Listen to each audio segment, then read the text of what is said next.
김승옥의 소설 서울 1964년 겨울 전개 부분에 대해서 살펴보겠습니다.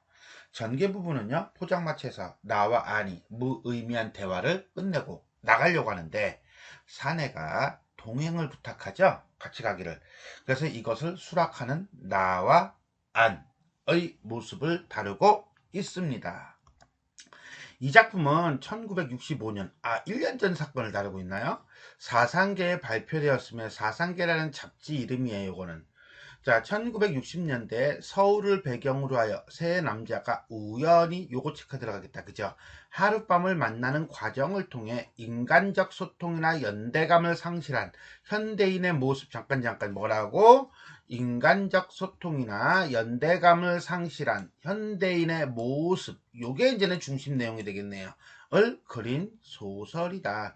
우린 여기서 요 한 문장을 통해 세 가지를 봐야 돼. 첫 번째는 60년대 서울이라고 하는 배경이고요. 그 다음에 두 번째는 우연히 만났다는 거고요. 세 번째는 소통이나 연대감이 어떻게 된 상실된 현대인의 모습을 그리고 있다는 거예요. 특히나 60년대 서울, 그 다음에 현대인의 모습, 이런 것들은 매우 중요하다라고 보시면 되겠습니다. 타인들과의 정서적 유대감을 단절하고 철저한 익명성, 요거 별표 칠게요. 익명성, 요거 별표 칠게요. 익명성, 요거 별표 칠게요. 숨어있는 나와 안과 아저씨라는 인물을 통해 현대사회의 고독과 소외를 다루고 있다. 인물들 간에 무의미하게 전개되는 대화, 그 다음에 만남과 헤어짐의 과정에서도 인물 간의 관계가 단절되어 있는데 이것은 개인적이고 이기적인 삶을 살아가는 60년대 당시 도시인들의 모습을 형상화한 것이다 라고 보시면 되겠습니다. 자, 서울이라고 하는 것은 도시, 현대를 상징한다라고 본다면요, 60년대, 64년이라고 하는 것은 군사정권, 박정희 군사정권을 상징한다라고 보시면 돼요. 이건 천문단에 잘 나와요. 겨울이라고 하는 것은 춥고 암담하고 쌀쌀하고 이런 데는 심리적인 요소를 주는 그런 계절이다 라고 볼 수가 있겠습니다.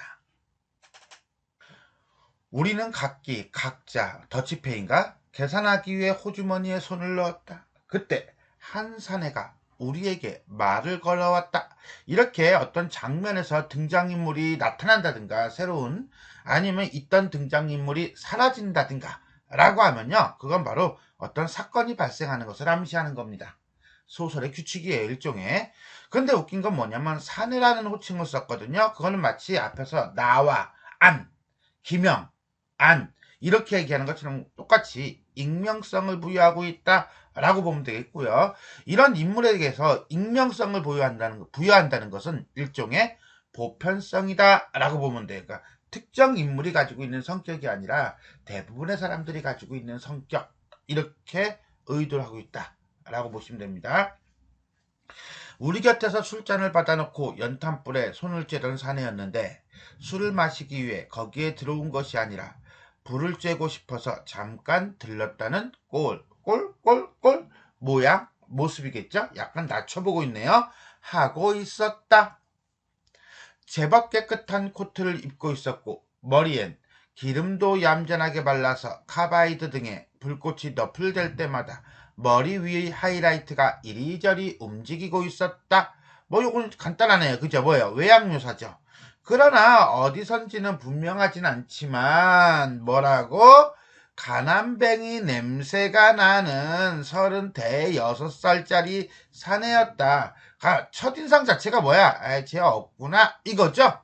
깨끗한 코트를 입고 있음에도 불구하고 기름도 얌전하게 발랐음에도 불구하고 왠지 없어 보인대요. 그건 바로 뭐예요? 첫인상이 그렇단 얘기죠. 아마 빈약하게 생긴 턱 때문이었을까? 유난히 새빨간 눈시울 때문이었을까? 왜 이렇게 없어 보이지? 에 대한 거죠. 무엇인가가 부족한 듯한 느낌이 드네. 진짜 없어 보인다. 뭐 이런 거예요. 그 사내가 나나 안중에 어느 누구에게라고도 할 것도 없이 그냥 우리 쪽을 향하여 Sorry, 미안하지만 제가 함께 가도 괜찮을까요? 돈은 제게 얼마든지 있습니다. 한마디로 뭐예요? 동행. 소통에 대한 소망이죠. 이라고 아내는 힘없는 음성으로 말했다. 여기까지는 그렇죠. 인물의 등장. 자, 사내의 등장이 되겠습니다. 다음 갈까요? 그 힘없는 음성으로 봐서 꼭 끼어달라는 건 아닌 것 같았지만 한편으로는 우리와 함께 가고 싶다는 생각이 간절하다는 것 같기도 했다. 나와 아는 잠깐 얼굴을 마주보고 나서 글쎄 뭐 술값만 있다면야 사람은 별 관심 없고 술값이 뭐 큰 의미를 부여하고 있지는 않지만 그래도 물질적 관계로만 인식되고 있다. 인간보다는 물질, 뭐니도 머니라고 하는 분위기를 보여주고 있다. 일종의 세태죠. 함께 가시죠. 고맙습니다. 여전히 힘없는 음성으로 말하고 우리를 따라왔다. 결국 함께하기로 했네요. 아는 일이 좀 이상하게 되었다는 얼굴을 하고 있었고 나 역시 유쾌한 예감은 들지 않았다. 왜? 이 나하고 안과 나는 기본적으로 누구랑 함께 어울리는 걸 좋아하는 사람은 아니에요. 그냥 잠깐 일시적으로 슬쩍 모였다가 바로 헤어지고 그러면 큰 의미 부여하지 않는 그런 관계를 좋아하는 사람이란 말이에요. 그런데 이 사내는 그게 아니거든. 왠지 자꾸 엉기는 일종의 물건과 물건, 사람과 사람 틈 속에 끼어 들어가거나 그런 느낌을 받으니까 아니나 나 역시 왠지 부담스러울 수밖에 없었던 겁니다. 그래서 이 대목은 사내가 들어옴으로써의 나와 안의 어떤 부담감 이렇게 보시면 돼요. 술자석에서 알게 된 사람끼리는 의외로 재밌게 놀게 되는 경험을 하고 있었지만 왜? 모르는 사람이니까 크게 신경 안 쓰거든. 내가 어떻게 하든지. 대개의 경우 이런 경우는 이렇게 힘없는 목소리로 끼어드는 양반은 없었다. 즐거움이 넘치고 넘친다는 얼굴로 요란스럽게 끼어들어야만 일이 되는 것이다. 우리는 갑자기 목적지를 잊은 사람처럼 사방을 두리번거리며 느릿느릿 걸어갔다. 왜 느릿느릿 걸어갔어? 그렇지. 별로거든. 그러니까는 이렇게 되는 거예요. 결국 이 행동은 여기서 나오는 거라고 봐야 되는 거예요.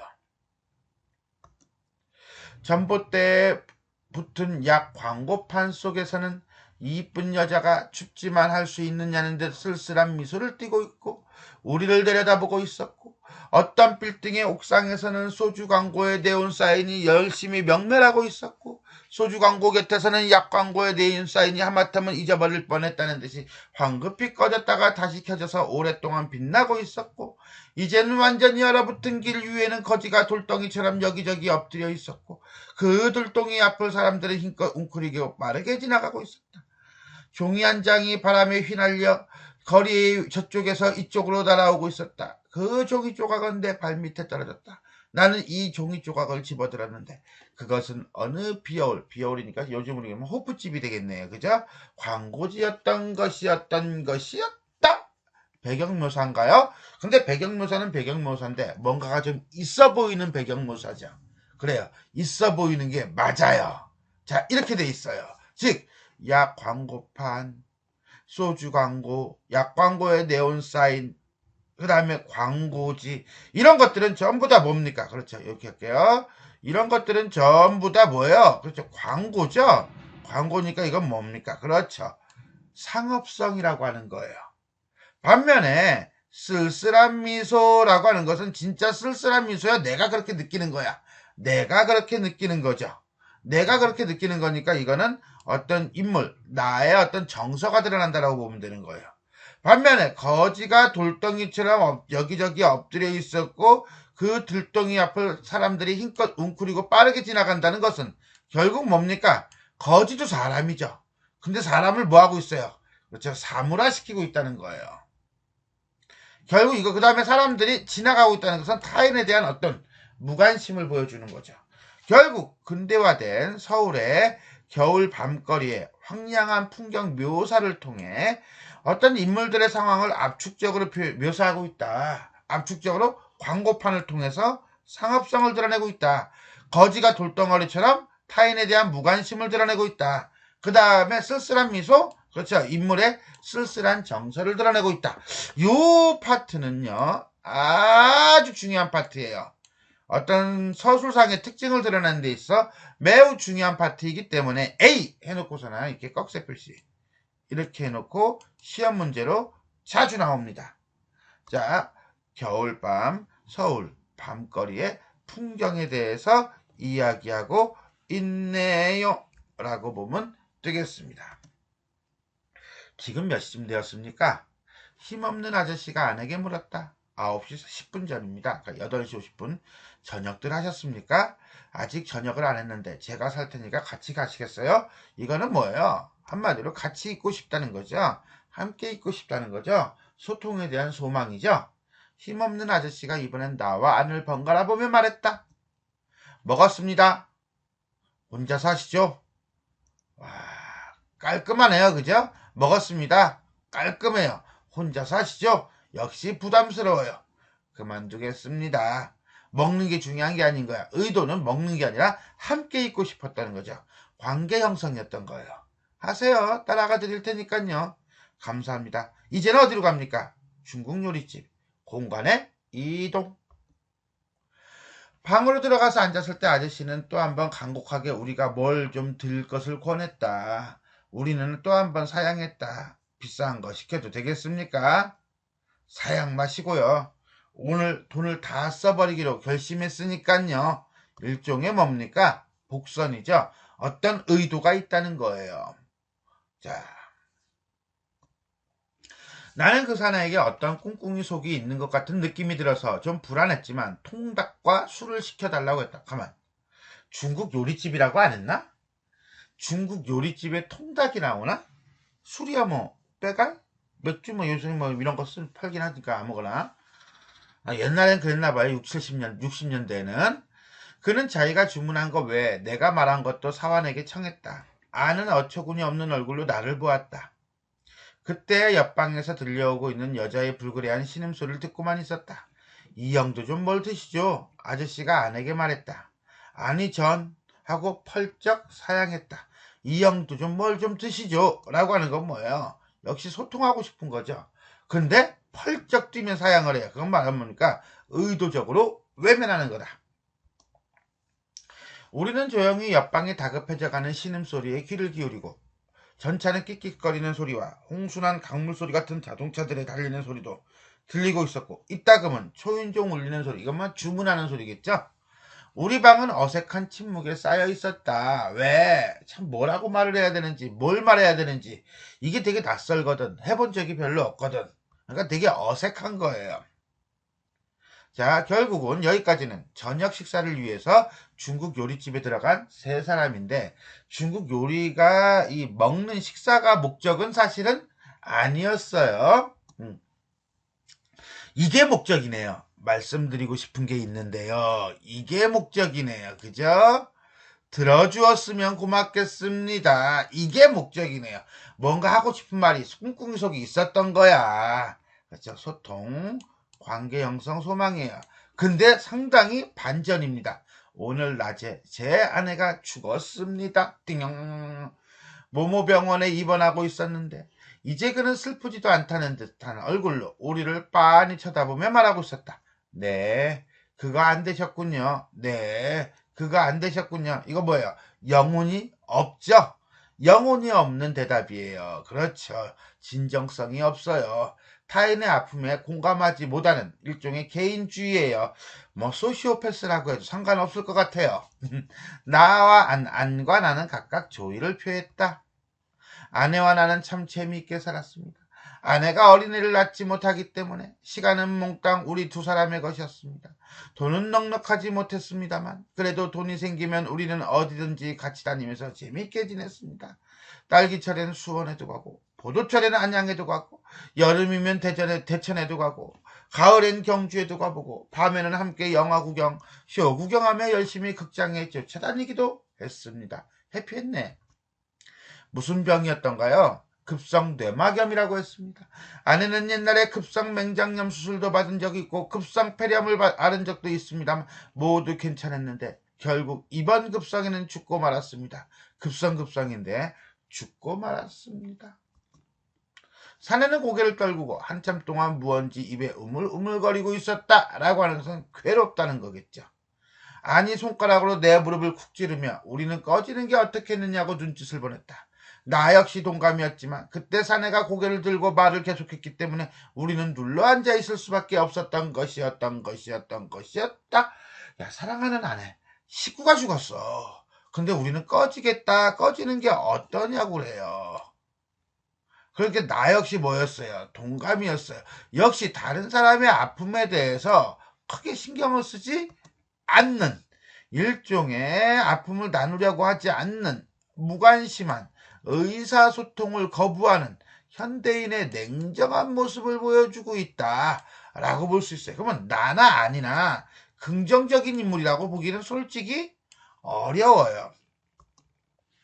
아내와는 재작년에 결혼했습니다. 우연히 알게 되었습니다. 친정이 대구 근처에 있다는 얘기만 했지 한 번도 친정과는 왕래가 없었습니다. 내왕이 없었습니다. 왕래나 내왕이나. 근데 아내하고 그렇게 해피하게 살았다며, 돌아다니기도 그렇게 많이 돌아다녔다며, 어디 일을 하느라고 먹고 살기 바빠서 돌아다니지도 못한 것도 아니라며, 그럼에도 불구하고 친정이 대구 근처에 있다는 얘기만 했지 친정을 가본 적이 없대요. 처갓집이 어디 있는지도 모른대요. 이거는 무슨 경우입니까? 좀 안 맞죠? 상황이. 그만큼 뭐예요? 왕래가 없는 일종의 세태고요. 가족 간의 소통이 단절돼 있는 거예요. 그래서 할 수 없었어요. 뭘 할 수 없어? 자, 일종의 강박적인 내지는 무력감을 나타내고 있다. 근데 요거는 이따가 또 우리가 얘기하겠지만은 이렇게 미리 해놓습니다. 무얼 할 수 없었다는 말입니까? 내가 물었다. 그는 내 말을 못 들은 것 같았다. 그러나 한참 후에 다시 고개를 들고 마치 애원하는 듯한 눈빛으로 말을 이었다. 아내의 시체를 팔았습니다. 할 수 없었어요. 할 수 없었어요. 결국은 아내에게 정당한 대우를 해주지 못한 것에 대한 회한. 회한이라는 것은 후회 플러스 한탄이에요. 그래서 일종의 뭐라고 보면 된다? 그렇죠. 무력감이라고 보면 되겠습니다. 여기다 이렇게 써야겠네요. 돈 4,000원을 주더군요.